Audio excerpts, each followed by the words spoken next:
નમસ્કાર વિદ્યાર્થી મિત્રો। તો આપણે વિજ્ઞાન ધોરણ 9 ચેપ્ટર નંબર 6 પેશીઓ એની ચર્ચા કરતા હતા, બરોબર। અને ગયા લેક્ચરમાં આપણે વનસ્પતિ પેશીમાં સરળ સ્થાયી પેશીનો અભ્યાસ કરી ગયા। સરળ સ્થાયી પેશી એટલે આપણે એવી પેશી કહેતા હતા કે જ્યારે કોઈ એક જ પ્રકારના કોષો બધાય ભેગા થશે, પણ કેવા પ્રકારના? તો કે એક જ પ્રકારના કોષો ભેગા થઈ અને કોઈ એક ચોક્કસ કાર્ય કરવા માટે પેશીની રચના કરે તો એને આપણે શું કહેતા હતા? સરળ સ્થાયી પેશી। આજે જે પેશીનો અભ્યાસ કરવાનો છે એ છે જટિલ સ્થાયી પેશી। યાદ કરો, આપણે જે ઓલો ચાર્ટ બનાવ્યો હતો પેશીઓ, પછી તો કે વનસ્પતિ પેશી અને પ્રાણી પેશી, પછી આપણે વનસ્પતિ પેશીમાં વર્ધનશીલ પેશી અને સ્થાયી પેશી। એમાં વર્ધનશીલ પેશી તો આપણે અગાઉ જોઈ ગયા, અને સ્થાયી પેશીના બે પ્રકાર પડે, સરળ સ્થાયી પેશી અને જટિલ સ્થાયી પેશી। એમાં સરળ સ્થાયી પેશી વિશે આપણે ગયા લેક્ચરમાં વિસ્તૃત અભ્યાસ કરી ગયા। એના મુખ્ય ત્રણ પ્રકાર, કે ત્રણ પ્રકારમાં મૃદુતક પેશી, દ્રઢોતક પેશી અને સ્થૂલકોણક પેશી, બરોબર? એના વિશે આપણે જોઈ ગયા। તો જટિલ સ્થાયી પેશી શું છે? જટિલ સ્થાયી પેશી, બરોબર? તો જટિલ સ્થાયી પેશી કેને કહેવાય?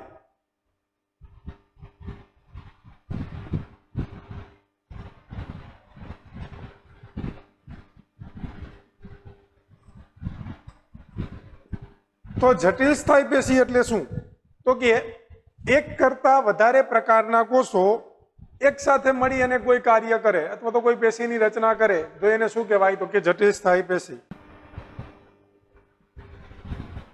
એક કરતા વધારે પ્રકારના કોષો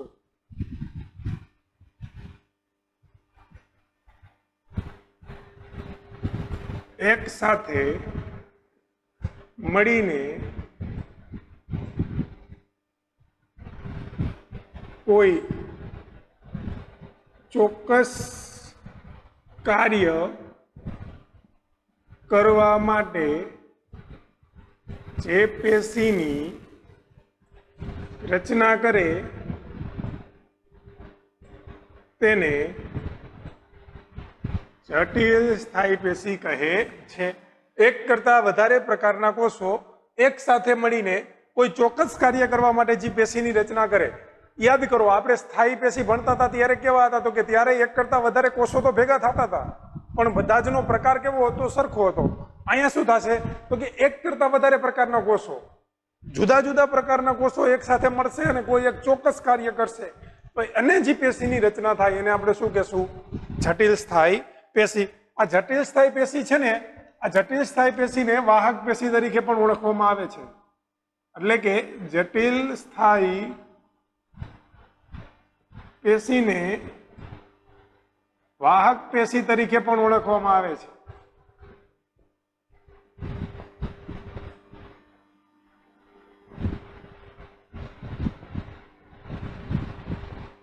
શું કામ વાહક પેશી? તો કે આ વાહક પેશી શું કામ કહેવાય? તો કે કંઈક વહન સાથે સંકળાયેલી હશે। કેના વહન સાથે સંકળાયેલી હશે? તો કે જલવાહક પેશી અને અનુવાહક પેશી। આપણે એના ઉદાહરણ લઈ એટલે ઓટોમેટિક ખબર પડી જાય કે જટિલ સ્થાયી પેશીના ઉદાહરણ ક્યાં? તો કે જટિલ સ્થાયી પેશીના મુખ્યત્વે બે પ્રકાર પડે। તો જટિલ સ્થાયી પેશી આના બે પ્રકાર પડે, જલવાહક પેશી અને અન્નવાહક પેશી। હવે અહીંયા તમને કહેવાની જરૂર નથી, જલવાહક પેશી એટલે તમે બધા નામ ઉપરથી ઓળખી જાઓ કે પાણીના વહન સાથે સંકળાયેલી હશે, અને અન્નવાહક પેશી એટલે કંઈક ખોરાકના વહન સાથે સંકળાયેલી હશે। આ વહન કરે છે એટલા માટે એને શું કહેવાય? તો કે વાહક પેશી તરીકે ઓળખવામાં આવે છે। આ વાહક પેશી તરીકે શું કામ ઓળખવામાં આવે? તો કે વહન કાર્ય સાથે સંકળાયેલી છે। એટલે કે અહીંયા જલવાહક પેશી અને અન્નવાહક પેશી, મતલબ કે જટિલ સ્થાયી પેશી એ છે એ વાહીપુલનું નિર્માણ કરે। કેનું નિર્માણ કરે? વાહીપુલ। જો આવો શબ્દ આપણે અગાઉ આવ્યો હતો અને મેં તમને કીધું હતું કે આપણે જ્યારે જટિલ સ્થાયી પેશી ભણશું ને ત્યારે આની વિસ્તૃત ચર્ચા કરશું। તો વાહીપુલ એટલે શું? તો કે પુલ એટલે જોડાણ કરવું। કોઈ પણ બે કિનારા હોય અને જોડતું હોય એને શું કહીએ આપણે? બ્રિજ કહીએ, પુલ કહીએ। તો વાહીપુલ એટલે શું?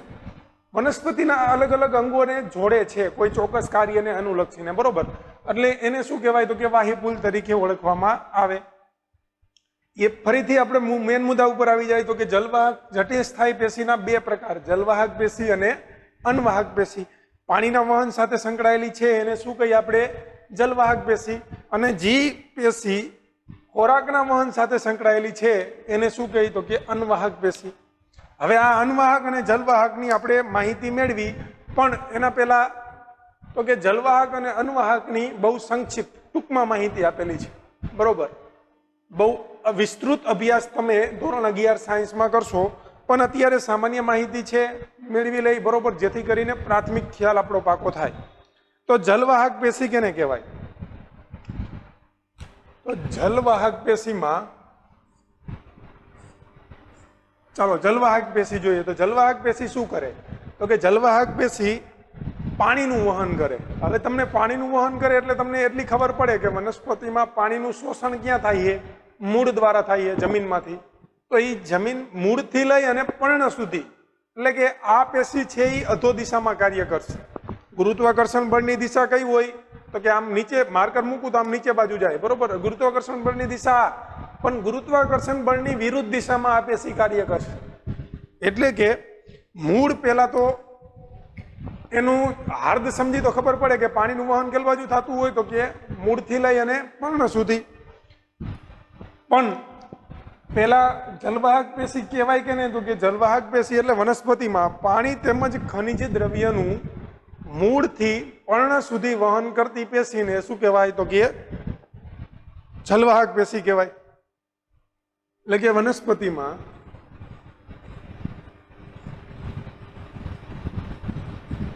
પાણી અને ખનિજ દ્રવ્યોનું મૂળથી વનસ્પતિના જુદા જુદા ભાગો સુધી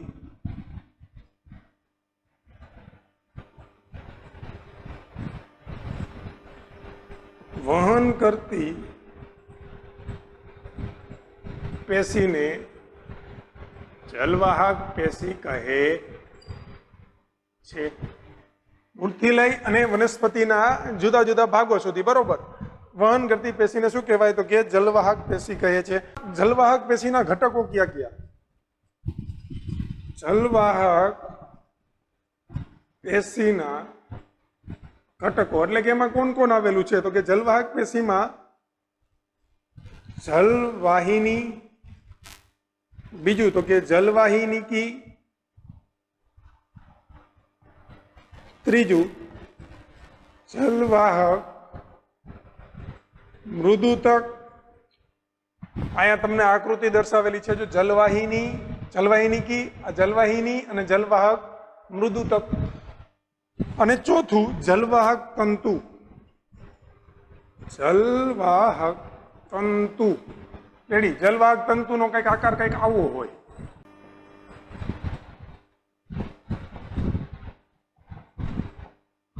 બરાબર. હવે જો સમજી અલગ અલગ કાર્ય, તો આ જલવાહિની અને જલવાહિનીકી આ બે છે, આની રચના કેવી હશે? તો કે નલિકાકાર રચના હશે. કેવી રચના હશે? તો કે નલિકાકાર રચના હશે. એક નલિકાકાર રચના અને એક પુલનું નિર્માણ કરશે, એટલે કે એમાંથી દ્રવ્યોનું વહન થઈ શકશે. તો પાણીના વહન માટે જવાબદાર તો કે આખે આખી જલવાહક પેશી, પણ એમાં નલિકાકાર રચના કેની છે? તો કે જલવાહિનીકી અને જલવાહિનીનું. તો આ જલવાહિની અને જલવાહિનીકી છે એ શું કરે? તો કે પાણી તેમજ ખનિજ દ્રવ્યોનું ઉર્ધ્વ દિશામાં વહન કરે.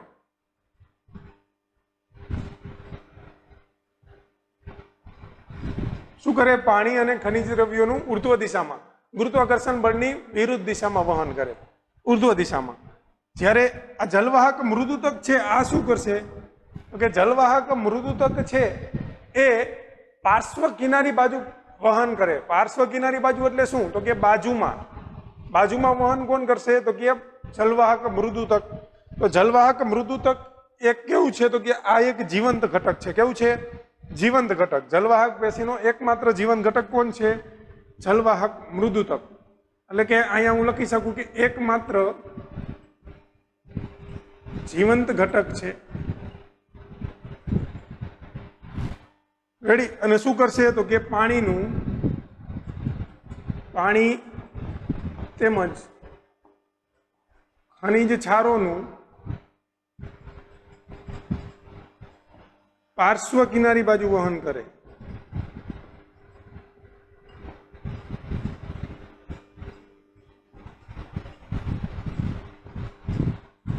પાર્શ્વ કિનારી બાજુમાં વહન કરશે. કોણ? તો કે જલવાહક મૃદુતક.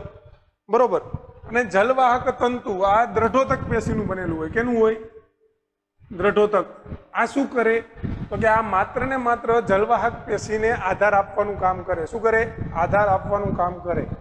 તો આ હતી જલવાહક પેશી વિશેની માહિતી. હવે આવી રીતે ને આવી રીતે આપણે અન્વાહક પેશી કેને કહેવાય અને એના કેવા ગુણધર્મો હોય એને જોઈએ. તો જલવાહક પેશી હતી એ પાણીના વહન સાથે સંકળાયેલી હતી. તો આ અન્વાહક પેશી કેના? તો કે ખોરાકના વહન સાથે સંકળાયેલી હશે. એટલે કે વનસ્પતિમાં પર્ણથી લઈ અને જુદા જુદા અંગો સુધી કેનું? તો કે ખોરાક તેમજ કાર્બનિક પદાર્થોનું વહન કરતી જટિલ સ્થાયી પેશીને શું કહેવાય? અન્વાહક પેશી કહેવાય. એટલે કે વનસ્પતિમાં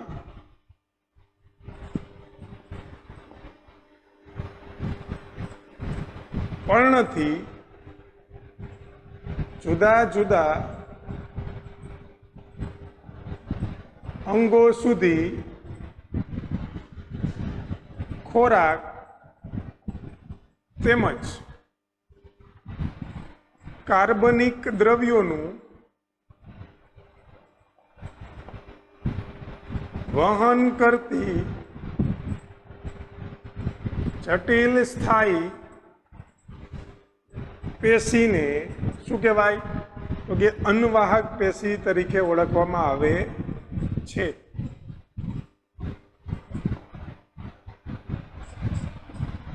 વનસ્પતિમાં પર્ણથી લઈ અને જુદા જુદા ભાગો સુધી ખોરાકના વહન સાથે સંકળાયેલી પેશીને શું કહેવાય? તો કે અન્વાહક પેશી. તો કે અન્વાહક પેશી છે ને ઈ અધો દિશામાં વહન કરી શકશે ને ઉર્ધ્વ દિશામાં કરી શકશે. મતલબ કે ઉર્ધ્વ દિશામાં કરી શકશે ને અધો દિશામાં કરી શકશે. ત્યારે જલવાહક પેશી માત્ર ને માત્ર ઉર્ધ્વ દિશામાં વહન કાર્ય સાથે સંકળાયેલી હતી. હવે જો અન્વાહક પેશીના ઘટકો જોઈ તો કે અન્વાહક પેશીમાં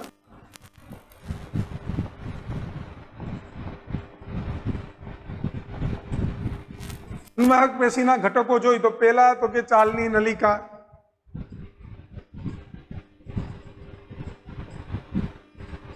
બીજું છે સાથી કોષો, ત્રીજું છે અન્વાહક મૃદુતક,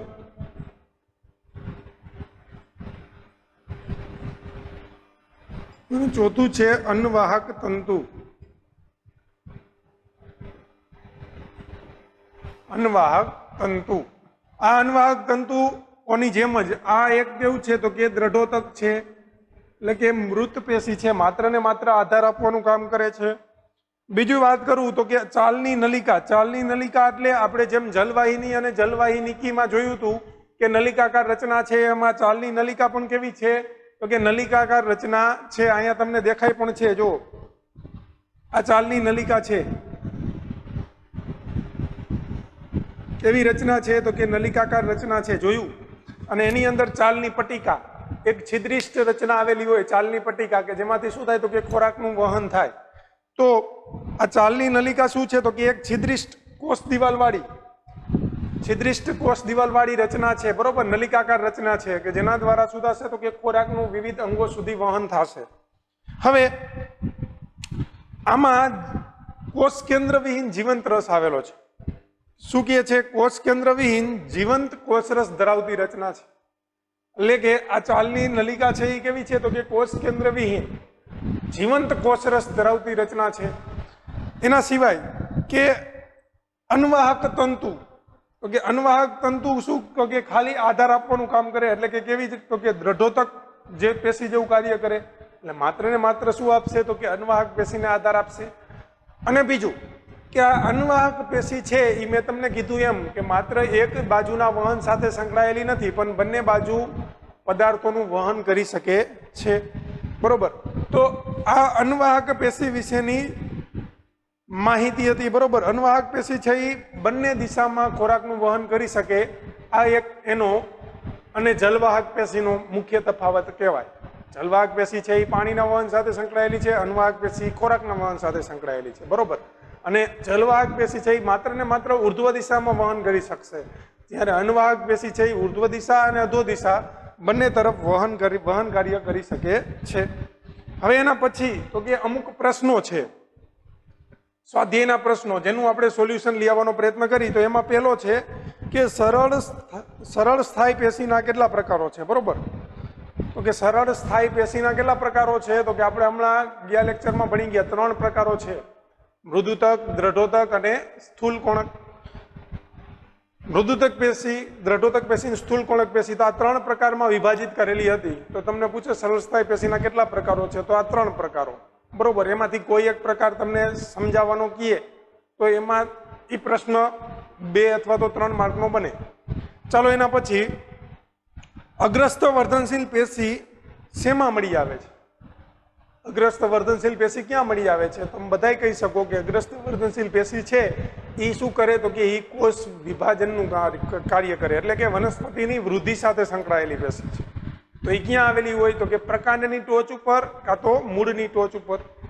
એના સિવાય નારિયેળના રેસાઓ કઈ પેશીના બનેલા છે? નારિયેળના રેસાઓ કઈ પેશીના બનેલા છે, તો એ પણ તમે જાણો છો, હમણાં જ ગયા લેક્ચરમાં જોયું આપણે, બરોબર. એ દ્રઢોતક પેશી. દ્રઢોતક પેશી એટલે તો કે દ્રઢોતક પેશી આધાર આપવાનું કામ કરે, મજબૂતાઈ આપવાનું કામ કરે. મુખ્યત્વે નારિયેળના રેસા છે એ કેના બનેલા હોય, તો કે દ્રઢોતક પેશીના બનેલા હોય. શું કામ દ્રઢોતક પેશી છે એના કોષો મૃત હોય, તો કે એમાંથી કોષરસ છે એ શું થઈ ગયો હોય, તો કે કોષરસ છે એ નાશ પામ્યો હોય ને અહીંયા એક લિગામેન્ટ, એક લિગ્નિનનું સ્તર જામી ગયું હોય. તો આ લિગ્નિનનું સ્તર છે એના લીધે કોષ દિવાલ કેવી થઈ ગઈ હોય, જાડી થઈ ગઈ હોય, બંને કોષ વચ્ચે જગ્યા હોતી નથી, બરોબર. તો આવા કંઈક કાર્યો આપણે ભણી ગયા લેક્ચરમાં. અને એના પછીનો પ્રશ્ન છે કે જે અન્વાહક પેશી છે એના ઘટકો જણાવો. તો અન્વાહક પેશીના ઘટકો તમારી સામે લખેલા છે, બરોબર. 4 ઘટકો છે એ લખી નાખવાના. ચાલો, તો આપણે અહીંયા વનસ્પતિ પેશીનો ભાગ પૂરો કરી છીએ. આવતા લેક્ચરમાંથી આપણે પ્રાણી પેશી વિશે ભણવાનું ચાલુ કરી, બરોબર. પ્રાણી પેશી, એના પ્રકારો જોશું અને સમજશું. તો વનસ્પતિ પેશીમાં આપણે શું જોઈ ગયા, એકવાર ફાસ્ટ રિવિઝન કરાવી દઉં તો વર્ધનશીલ પેશી અને સ્થાયી પેશી. વર્ધનશીલ પેશીના 3 પ્રકાર, અગ્રસ્ત વર્ધનશીલ પેશી, પાર્શ્વીય વર્ધનશીલ પેશી અને અંતર્વિષ્ટ વર્ધનશીલ પેશી. અગ્રસ્ત વર્ધનશીલ પેશી તો કે મૂળ અને પ્રકાંડની ટોચ ઉપર, એટલે કે મૂળ અને પ્રકાંડની વૃદ્ધિ સાથે સંકળાયેલી, વનસ્પતિની વૃદ્ધિ સાથે સંકળાયેલી. પાર્શ્વીય વર્ધનશીલ પેશી વનસ્પતિનો ઘેરાવો વધારે, પરિઘીય વિસ્તારમાં વધારો કરે, બરોબર. અને આંતરવિષ્ટ વર્ધનશીલ પેશી પર્ણના તલ પ્રદેશમાં અને આંતરગાંઠના વિસ્તારમાં વધારો કરવાનું કામ કરે. એના પછી સ્થાયી પેશી જોતા હતા. સ્થાયી પેશીના 2 પ્રકાર પડ્યા, સરળ સ્થાયી પેશી અને જટિલ સ્થાયી પેશી. સરળ સ્થાયી પેશી છે એમાં 3 પ્રકાર પરિપાછા પડ્યા હતા, મૃદુતક, દ્રઢોતક અને સ્થૂલ કોણક.